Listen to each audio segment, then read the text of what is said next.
వందే శంభుమాపతిం సురగురుం వందే జగత్కారణం వందే పన్నగభూషణం మృగధరం వందే పశూనాం పతిం వందే సూర్యశశాంకవక్నినయనం వందే ముకుందప్రియం వందే భక్తజనాశ్రయం చ వరదం వందే శివం శంకరం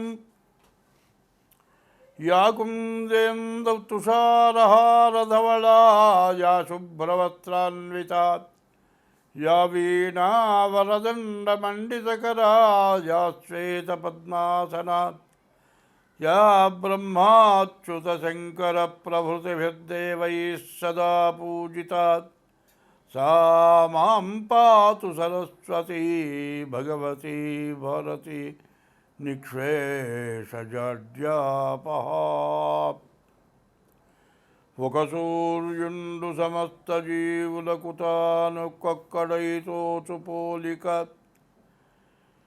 ఏదేముడు సర్వకాలము మహాలీలన్నజోత్పన్న జన్యకదంబంబుల హృత్సరోరుహములన్ నానావిధానూన రూపకుడై వప్పుచుయుండు అట్టి హరినే ప్రార్థ్యంతు సిద్ధుండనై. 2025 సంవత్సరం నవంబర్ నెల 11వ రాశి కుంభరాశి. ఈ కుంభరాశికి ద్వితీయంలోకి వచ్చాడు శని. ఈ శని వక్రించి కుంభంలో ఉన్న లక్షణాలు చూపిస్తూ ఉన్నాడు. నవంబర్ 27 వరకు కూడా శని నమ్మటానికి వీల్లేదు. వక్ర స్వభావం, ముందుకెళ్ళేవాడు వెనక్కి వచ్చాడు. ఈ వెనక చూపు చూస్తున్నాడు. మీరు ఎక్కడ దెబ్బతింటారో బాగా ఆలోచించుకోండి. నమ్మిన వాళ్ళ వల్ల మోసగింపబడడానికి అవకాశం ఉంది. ఈ వక్రించిన శని వల్ల ఎంతో నమ్మకస్తులు మిమ్మల్ని మోసం చేయొచ్చు. ఎవరిని పడితే వాళ్ళని నమ్మొద్దు. మీ దగ్గర రూపాయి రెండో వాళ్ళకి తెలియనివద్దు. జాగ్రత్త చేసుకోండి. అయితే ఈ రాశి వాళ్ళకి వ్యాపారం బాగుంది, వ్యవసాయం బాగుంది, అన్ని రకాల వ్యాపారాలు, మరి రియల్ ఎస్టేటు, స్టాక్ మార్కెట్టు, విదేశీ వ్యాపారాలు, వ్యవసాయదారులకు వ్యవసాయం అన్నీ బాగున్నాయి. విద్య బాగుంది, ఉద్యోగం బాగుంది, విదేశీ యానం బాగుంది, ఖర్చు కూడా బాగుంది. ఎంత సంపాదించినా 100లో 5 రూపాయలు మిగిలితే గొప్పే.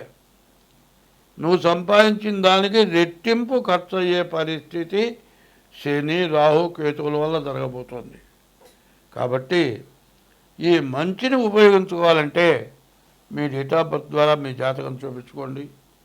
కార్తీక మాసం నెల రోజులు కూడా మరి 1వ తారీఖు దగ్గర నుంచి 1వ తారీఖే చాలా మంచి రోజు ఏకాదశి, 2వ తారీఖు చిలుక ఏకాదశి, క్షీరాబ్ది ద్వాదశి, 2 పక్క పక్కనే ఉన్నాయి. ఆ 2 రోజులు ఉపయోగించుకోండి. ఇది విన్న రోజు నుంచి కూడా శివాలయానికి వెళ్ళండి. రోజు దీపారాధన చేయండి శివాలయంలో.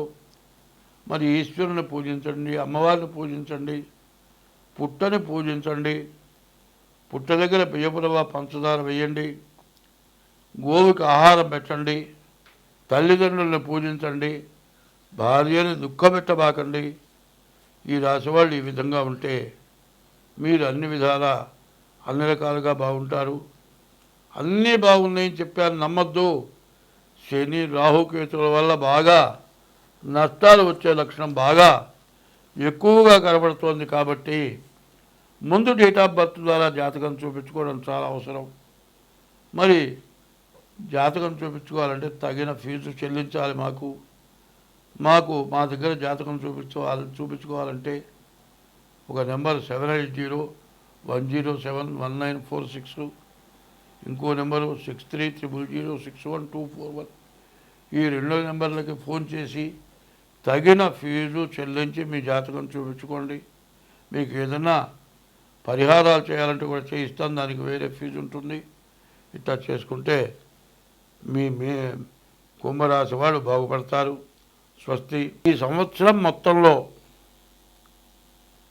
ఇబ్బంది పడనివాడు బాధపడనివాడు ఎవడూ లేడు.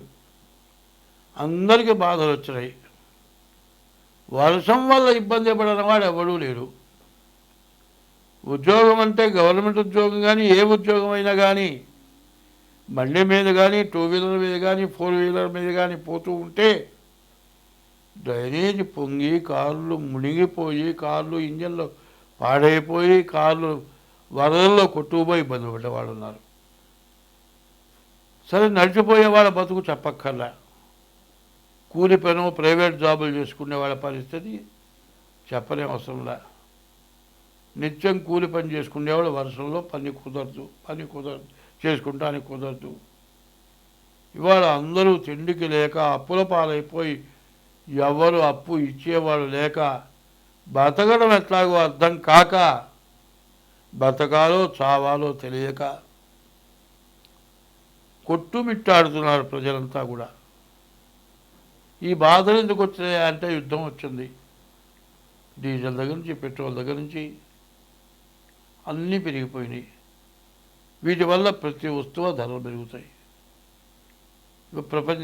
మరి రాజకీయ నాయకులు కానీ మరి రాజ్య పరిపాలకులు కానీ ఎవరు ఏం చేయలేరు. ఈ పెరిగిన దాన్ని ఎట్లా కొన్నాడు మళ్ళీ సక్రమైన దారి వచ్చి పంటలు వచ్చి కనీసం కూరగాయలు కూడా దొరకని పరిస్థితి వచ్చింది. ఇప్పుడు ఎవరు దిక్కు? దేవుడే. దేవుణ్ణి పూజించక తప్పదు. ప్రతివాళ్ళు కూడా ఈశ్వరుని, విష్ణుమూర్తిని, ఇష్టదైవాన్ని, తల్లిదండ్రుల్ని, కులదేవతల్ని గట్టిగా మనస్సు పెట్టి పూజిస్తేనే కొంతైనా బాధలు తీరుతాయి.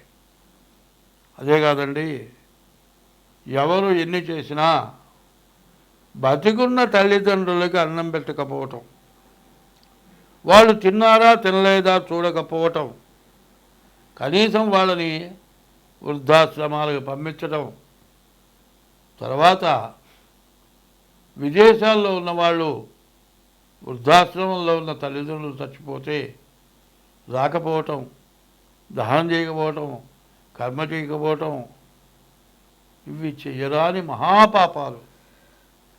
వాళ్ళకి ఎవరేం పెట్టారు, ఏం తిన్నావు, అన్నం తిన్నావా, ఏం తిన్నామని ఆలోచన పెద్దవాళ్ళకు ఉండదు. నా కొడుకులు, నా కోడళ్ళు, నా కూతుళ్ళు, నా అల్లుళ్ళు, నా మనవాళ్ళు, నా మనవరాళ్ళు వాళ్ళని చూడాలని వాళ్ళ ప్రాణం పీగుతూ ఉంటుంది. కానీ వృద్ధాశ్రమంలో కూడా వాళ్ళని తలుచుకుంటూ పిచ్చి వాళ్ళు అయిపోతున్నారు. తల్లి, తండ్రి, గురువు, దైవం అన్నారు. ముందు తల్లిదండ్రులని సరిగ్గా చూడాలి. ఈ పాపం బాగా ఇబ్బంది పెడుతోంది. తర్వాత వ్యభిచారం. భార్య, మనకు హిందూ సాంప్రదాయాల్లో భార్యాభర్త ఇద్దరే కుటుంబం కాకుండా విపరీతమైనటువంటి పరస్త్రీ వ్యామోహం, పరపురుష వ్యామోహం. 5 సంవత్సరాల పిల్లలకు ఇంజక్షన్లు చేసి వ్యభిచార గృహాలు పంపించడం, ఇటువంటి మహాపాపాల వల్ల దేశమంతా కూడా నాశనం అయిపోయింది. మరి రకరకాల వ్యాధులు వచ్చినాయి.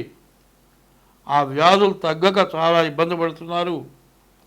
మరి ఇవన్నీ మార్పు చేసుకోవాల్సిన అవసరం మన యందు ఉన్నది. ఎంతమంది దేవతల పూజలు చేసినా చెయ్య తగిన పనులు. పెళ్లి చేసుకున్నావు, 2 3 పిల్లలను కన్నావు, నీ దారిని ఉద్యోగం చేసే పిల్లలను నువ్వు మరిగావు, నీ భార్య ఉద్యోగం చేస్తుంది, ఆమె కడుని మెరిగింది, చెరుగొడుతో 2 వెళ్ళారు. ఆ పిల్లలు ఏమైపోతున్నారు? తల్లిదండ్రులు, అమ్మమ్మ తాతో, నాయనమ్మ తాతో కొన్నాళ్ళ పాటు వాళ్ళు ఉంటే చూస్తారు. వాళ్ళు లేకపోతే ఆ పిల్లల గతి అనాథ శరణాలయం. చివరికి ఏమవుతుంది? యవ్వనం పోయిన తర్వాత చేసుకున్న భార్యలాగా పరస్త్రీల వల్ల, పరపురుషుల వల్ల విభజన వెళ్ళిపోతారు, ఉండరు. పూర్తిదాకా వాళ్ళు కాలం గడిపేవాళ్ళు 1000లో 1 కూడా కనపట్టలే. చివరికి భార్య గతి అవుతుంది. అదే పెళ్లి చేసుకోకుండా ఉన్న భార్య అయితే గతి అయినా బాగానే ఉంటుంది.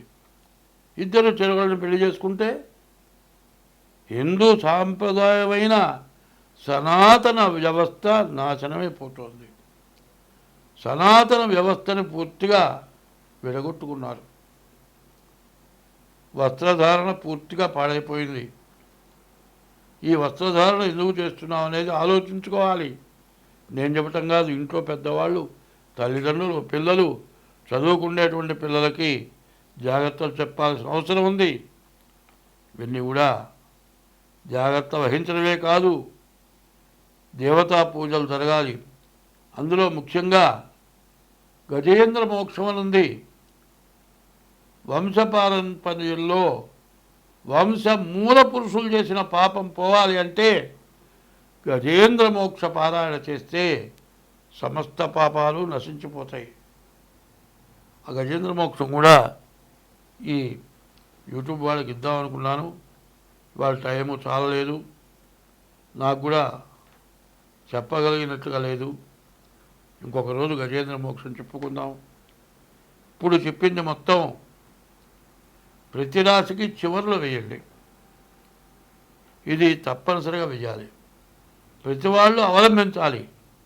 భర్తని భార్య, భార్యని భర్త, అత్తమామల్ని కోడలు, తల్లిదండ్రుల్ని కొడుకు జాగ్రత్తగా చూడటం, వాళ్ళకి బాధ లేకుండా సంతోషంగా బతికేటట్లుగా చేయటం, పరస్త్రీ వ్యామోహాలు లేకుండా చేసుకున్న భార్యతో సక్రమంగా ఉండటం, వీటి తర్వాత దేవతా పూజలు. ఇట్లాంటి పాపాలన్నీ చేసి ఇన్ని దేవతల పూజలు చేసినా, నీవు ఎన్ని మంత్రానుష్ఠానాలు చేసినా మొత్తం వృధా.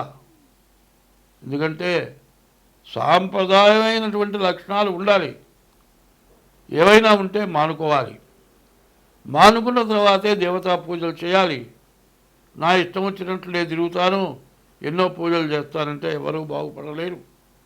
ఇప్పుడు వచ్చినటువంటి విపరీతమైన వరదలు రావటానికి కూడా ఇప్పుడు నేను చెప్పినటువంటి మహాపాపాల వల్లే ఇట్లాంటి బాధలన్నీ వచ్చినాయి. ఇది ప్రతి రాశికి కూడా చివరి భాగంలో వేయండి. అందరూ వినాలి, దీన్ని అవలంబించాలి. స్వస్తి.